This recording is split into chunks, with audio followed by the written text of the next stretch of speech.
असंख्य वेदना होत आहेत की कारण पेपर फुटला जातो, ग्रेस मार्क दिले जातात आणि बिहारमध्ये पटनामध्ये तर FIR दाखल आहे पेपर फुटला म्हणून.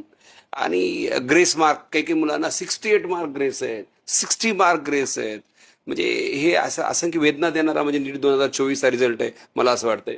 One nation one exam government सांगतं, शासन वन नेशन वन एक्झाम म्हणतंय. वन नेशन वन पेपर फोडायचा का मग? काय एक्झाम? आमच्या महाराष्ट्रात CET एक्झाम होती विश्वजित. मी 18 वर्ष शिकवलो, एकदाही पेपर फुटला नाही. आमचं महाराष्ट्र प्युअर आहे. बिहार UP कामच आहे. विश्वजित जसं मी ट्युशन घेतो 18-18 तास केमिस्ट्रीसाठी वेळ देतो, माझ्या क्लास करिअरसाठी वेळ देतो, तसं काही लोकांचं ते करिअरच ते झालंय. पेपर फोडणं, ते लोक पकडणं, त्याला हे करणं. तर मला वाटतं जसं अन्न वस्त्र निवारा, ते आता भारतातल्या सगळ्या लोकांनी एक आणखी गरज ऍड केली पाहिजे, एज्युकेशन.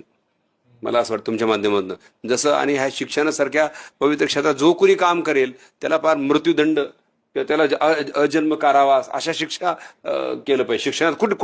कुठलाही पेपर जर फुटला तर. कारण काही काही पालक स्वतःला विकून, स्वतःचं जीवन विकून, स्वतःचं स्वप्न विकून, स्वतःच घरदार विकून लेकराला शिकवतात, एवढा खर्च करतात आणि शेवटी अशा गोष्टीमुळं होत असेल तर मला वाटतं खूप घातक आहे. आणि